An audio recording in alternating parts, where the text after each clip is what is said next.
is, but let me grab that. It's set enough.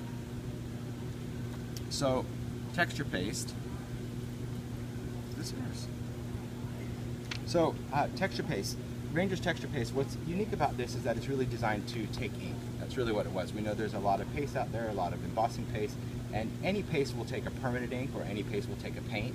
But when it came to something that's water-based and water-reactive, most paste will act as a resist because of what it is. So although it takes some color, it repels the rest. And I wanted Ranger to develop a paste that would be very ink-friendly. So you could use distress, you could use dilutions, you could use any of those on top, and it would actually grab on to the color.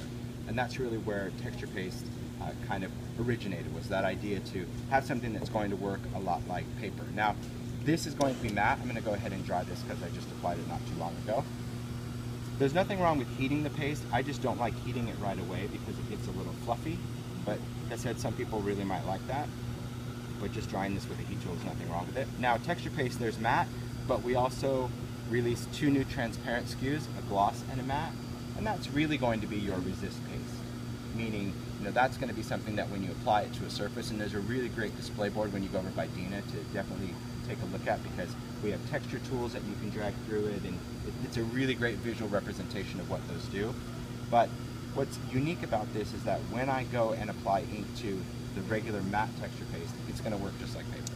It's going to do everything that paper does. So I'm going to go ahead and try that. Good, works for me.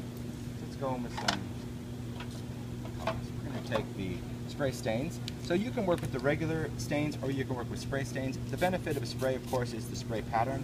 I always get in the habit, if I'm going to be finished with a color, just to wipe it off. And whether I'm using distress, whether using dilutions or anything, it's a good habit to get into when you work with any ink spray, is just to go ahead and wipe that off, because there's a resin in the ink. So even though there's a dye, there's no pigments in there, no solids, no nothing, this isn't just ink and water, there's a formulation behind it.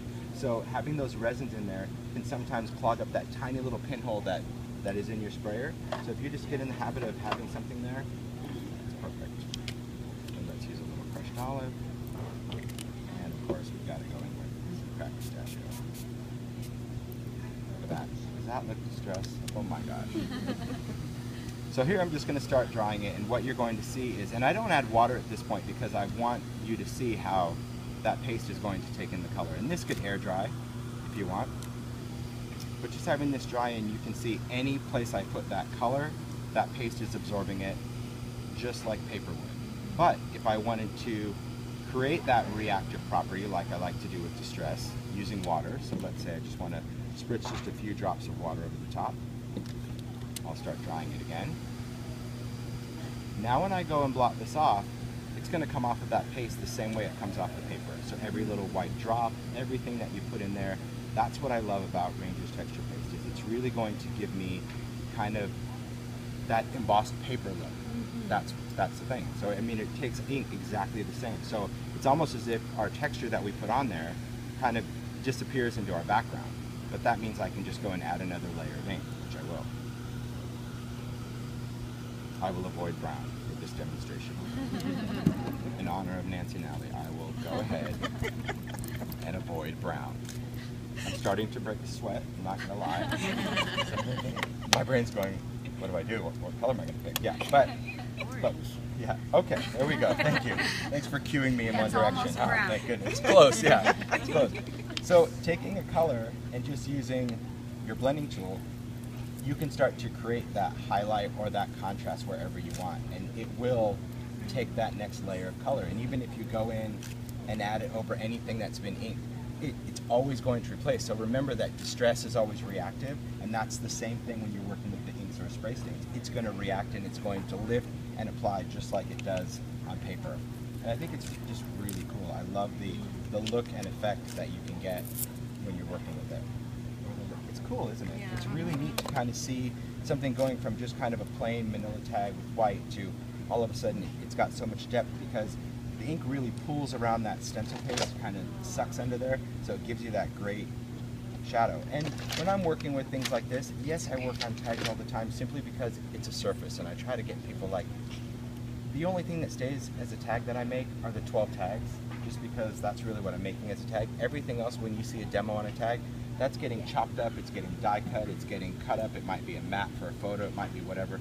But for me, I just prefer tags as my background, like a lot of people would just take a quarter cut piece of cardstock. I like the way that manila works, and I like the fact that it's very kind of water friendly. I can saturate with water, dry it, and I don't have to worry about the paper pilling. So people ask all the time, what's up with all the tags? Why are you doing all the tags? It's a piece of paper to me. It is. Conveniently pre-cut, because I'm lazy that way. All right, let's take just a little bit of faded jeans on there. And you'll see, once you start having all those little foams under there, man, you have no problem switching out colors, because it's there, it's convenient. So there you go. You can just see adding those colors. It's cool. Free. You stamp it, yeah. We'll go in with a little marker spritzer, because I like that too. Adding that little layer.